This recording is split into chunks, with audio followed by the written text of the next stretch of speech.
Alright guys, the NBA playoffs are way ahead of us as of right now. The season's done with, the bubble's done with.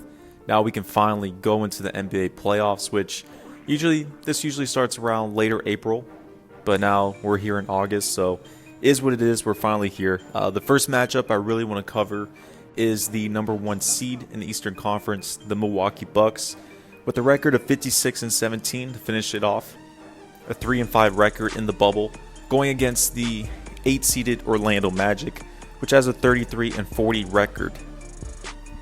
Now, we got two different teams within here. They played in the regular season, and when it came down to the Magic against the Milwaukee Bucks, they went against each other 4 different occasions within the 2019-2020 NBA season.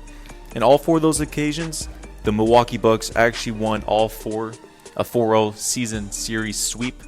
The first game, 123-91 win for the Milwaukee Bucks, 110-101, 111-100, and then 111-95. So basically, Milwaukee, they've had an easier time to be able to score the basketball. Usually their offensive set with Giannis Antetokounmpo, who's just been dominating the series.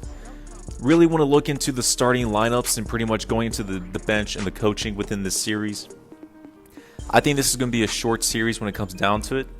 We can see in the season series that Milwaukee won 4-0 in an easy sweep. And now with the aspirations of going to the NBA Finals with Giannis Antetokounmpo, he's going to be motivated as it is. Pretty much the X factor for the Bucks is going to have to be Khris Middleton in this series. I expect him to easily average 22 points a game within it. And then whenever it comes down to the Orlando Magic, pretty much the X factor when it comes down to them is going to have to be on Aaron Gordon. Aaron Gordon, he has young potential. He's been in the league for around 5 seasons or so. We haven't really seen him propel the way we expected him to be so. I think this is going to be a big series for him, and actually a mismatch because the Bucks have the length and the size. When it comes down to the Orlando Magic, I don't trust them at all within this series. I actually expect this to be either a sweep or the Bucks to win in 5 games. Maybe Orlando can steal 1 game when it comes down to it. The Milwaukee Bucks, they've been kind of struggling when they've been playing in the bubble. Not sure if it's because they're not playing in Milwaukee with a bunch of their fans. Orlando's one of those teams that they can propel when there's no fans, and they're a grittier type team. They don't have a true superstar on their team. They just have pretty good players, some young players with potential. I think Markelle Fultz is actually going to have a pretty good series when it comes down to here. I can see him to even average around 15 points a game when it comes down to it. But Giannis Antetokounmpo is going to eat in this series, both in the paint and let alone on the perimeter. Not for 3-pointers, but most likely on mid-range jumpers.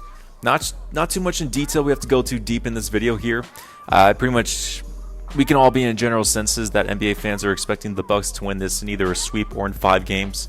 But I want to look into more of kind of the details when it comes down to it.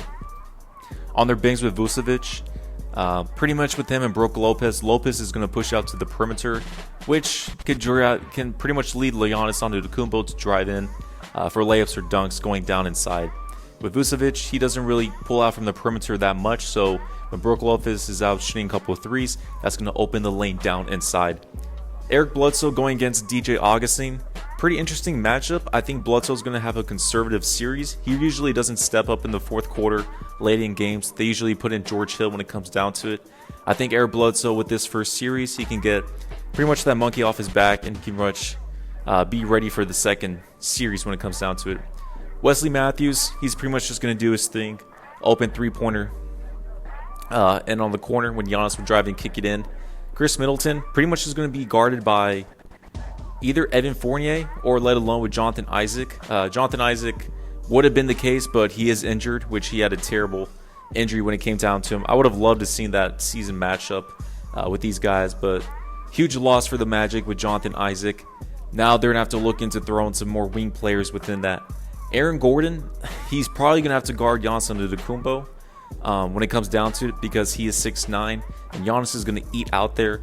And let alone with Giannis is defending Aaron Gordon defensively, I think Aaron Gordon is going to average around 13 points this series. Even though he is an X factor, I just don't expect whenever Giannis would go after him and pretty much just dominate when it comes down to it. The coaching style, Mike Budenholzer pretty much has the offensive set down.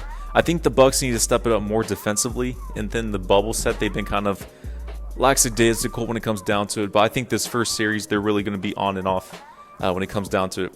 Overall, I got the Bucks winning in 5 games. I think it could be in a sweep, but I'll give Orlando 1 game, especially that they are in the bubble. More details when it comes down to it. The Milwaukee bench pretty much has their same role, kind of like the Clippers. With the Magic, there's just a lot of young cats, some veterans that are really mixed together. I mean, no one really expects the Magic to do pretty much anything in this series. But granted, I'm going to give them 1 game. So I got first round series of the 1st and 8th seed. I got the Milwaukee Bucks in 5 games. If not that, then a sweep.